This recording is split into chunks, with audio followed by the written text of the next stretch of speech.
বরুথিনী একাদশী সনাতন ধর্মে একটি বিশেষ দিন হিসেবে পালিত হয়, যেটি বৈশাখ মাসের কৃষ্ণপক্ষের একাদশী তারিখে পড়ে। এই দিনটি ভগবান বিষ্ণুর বরাহ অবতারের পুজো ও শ্রদ্ধার জন্য উৎসর্গীকৃত। এই দিনে উপবাস করলে জীবনে সমৃদ্ধি, সুখ এবং শান্তি আসে। এই উপবাসটি বিশেষভাবে তাদের জন্য উপকারী বলে মনে করা হয় যারা মানসিক বা শারীরিক সমস্যার সম্মুখীন হয়। তাছাড়া এই দিনটি পাপমোচন এবং আধ্যাত্মিক শান্তি অর্জনের একটি আদর্শ সুযোগ। উপবাসের সময় গৃহীত কিছু বিশেষ ব্যবস্থা কেবল আধ্যাত্মিক অগ্রগতি বয়ে আনে না, বরং জীবনে সম্পদ, সুখ এবং সাফল্যের দ্বারও খুলে দেয়। নমস্কার, কৃষ্ণকথাতে আপনাদের সবাইকে স্বাগত। আজকের এই ভিডিও থেকে আপনারা জানতে পারবেন এই একাদশীতে কোন 5টি কাজ করলে জীবনে অগ্রগতি বয়ে আসে এবং সাফল্যের দ্বারও খুলে যায়। চলুন তাহলে দেরি না করে শুরু করা যাক আজকের এই ভিডিও। প্রথমে আমরা জেনে নেব একাদশীর তারিখ ও সময়। 24শে এপ্রিল 2025, বার বৃহস্পতিবার। একাদশীর নাম বরুথিনী। পারণের দিন পরের দিন অর্থাৎ শুক্রবার।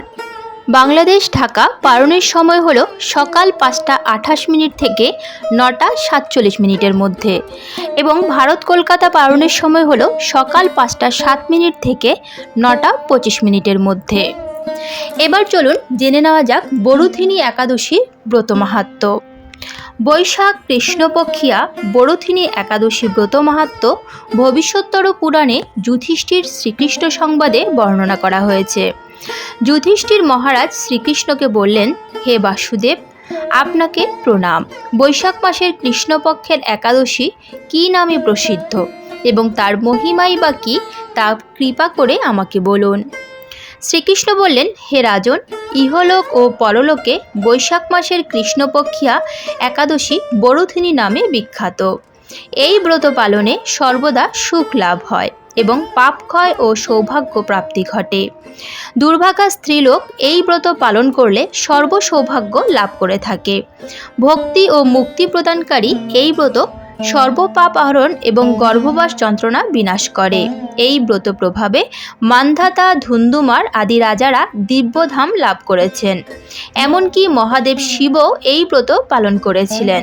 10,000 বৎসর তপস্যার ফল কেবলমাত্র এক বরুথিনী ব্রত পালনে লাভ হয়।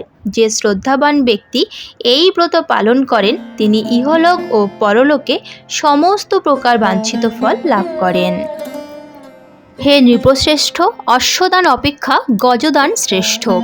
গজদান থেকে ভূমিদান, তা থেকে তিলদান, তিলদান থেকে স্বর্ণদান এবং তা অপেক্ষা অন্নদান শ্রেষ্ঠ। অন্নদানের মতো শ্রেষ্ঠ দান আর নেই। পিতৃলোক, দেবলোক এবং মানুষরা অন্নদানেই পরিতৃপ্ত হন। পণ্ডিতেরা কন্যাদানকে অন্নদানের সমান বলে থাকেন। স্বয়ং ভগবান গোদানকে অন্নদানের সমান বলেছেন। আবার এই সমস্ত প্রকার দান থেকেও বিদ্যাদান শ্রেষ্ঠ। কিন্তু এই বরুথিনী ব্রত পালনে সেই বিদ্যাদানের সমান ফল লাভ হয়ে থাকে। পাপমতী যেসব মানুষ কন্যার উপার্জিত অর্থে জীবন ধারণ করে, পুণ্যক্ষয়ে তাদের নরক যাতনা ভোগ করতে হয়। তাই কখনো কন্যার উপার্জিত অর্থ গ্রহণ করা উচিত নয়। যে ব্যক্তি বিভিন্ন স্বর্ণালঙ্কার সহ কন্যাদান করেন তার পুণ্যের হিসাব স্বয়ং চিত্রগুপ্ত করতে অসমর্থ হন। কিন্তু বরুথিনী ব্রত পালনকারী কন্যাদান থেকেও বেশি ফল লাভ করে থাকেন। ব্রতকারী ব্যক্তি দশমীর দিনে কাঁসার পাত্রে ভোজন, মাংস, মসুর, ছোলা, শাক, মধু, অন্যের প্রদত্ত অন্নগ্রহণ, দুবার আহার ও মৈথুন পরিত্যাগ করবেন।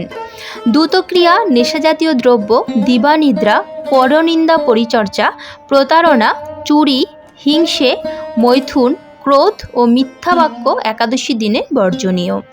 কাঁসার পাত্রে ভোজন, মাংস, মসুর, মধু, তেল, মিথ্যা ভাষণ, ব্যায়াম, দুবার আহার ও মৈথুন এসব দ্বাদশীর দিনে পরিত্যাজ্য। হে রাজন, এই বিধি অনুসারে বরুথিনী ব্রত পালনে সকল প্রকার পাপের বিনাশ এবং অক্ষয় গতি লাভ হয়। যিনি হরিবাসরে রাত্রি জাগরণ করে ভগবান জনার্দনের পুজো করেন তিনি সর্বপাপ মুক্ত হয়ে পরম গতি লাভ করেন। তাই সূর্যপুত্র যমরাজের যাতনা থেকে পরিত্রাণের জন্য পরম যত্নে এই একাদশী ব্রত পালন করা কর্তব্য। বড়থিনী একাদশীর ব্রতকথা শ্রদ্ধা ভরে পাঠ বা শ্রবণ করলে সহস্র গোদানের ফল লাভ হয় এবং সর্বপাপ থেকে মুক্ত হয়ে বিষ্ণুলোকে গতি হয়। হরে কৃষ্ণ কৃষ্ণ কৃষ্ণ হরে হরে, হরে রাম রাম রাম হরে হরে। এবার চলুন জেনে নেওয়া যাক বড়থিনী একাদশীর দিন কোন 5টি কাজ করা অত্যন্ত আবশ্যক। প্রথমেই বলি, বড়থিনী একাদশীর উপবাসের পদ্ধতি সঠিকভাবে পালন করুন। অর্থাৎ একাদশীর একদিন আগে সূর্যাস্তের আগে আহার করুন এবং রাতে ব্রহ্মচর্য পালন করুন। একাদশীর দিন ব্রহ্ম মুহূর্তে ঘুম থেকে উঠুন, স্নান করুন এবং উপবাসের সংকল্প করুন। এরপর ভগবান বিষ্ণুর পুজো করতে হবে, তাকে ফল মূল ধূপ প্রদীপ ইত্যাদি নিবেদন করতে হবে। সারাদিন উপবাস রাখতে হবে অথবা শুধুমাত্র ফলাহার গ্রহণ করা যাবে এবং নিরামিষ সবজিও গ্রহণ করা যেতে পারে।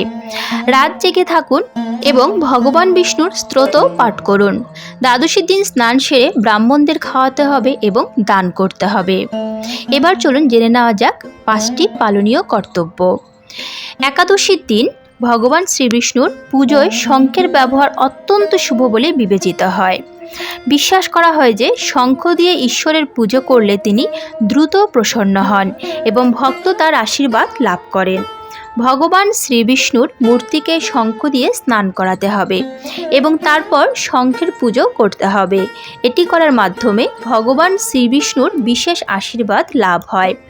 শঙ্খের শব্দ ঘরের পরিবেশকেও ইতিবাচক করে তোলে, যার কারণে ঘরে শান্তি, সুখ এবং সমৃদ্ধি বিরাজ করে। 2 নম্বর, ভগবান শ্রীবিষ্ণুর পুজোয় শঙ্খ ব্যবহারের পর সেই শঙ্খটি গঙ্গাজল দিয়ে পূর্ণ করে সারা ঘরে ছিটিয়ে দেওয়া খুবই উপকারী।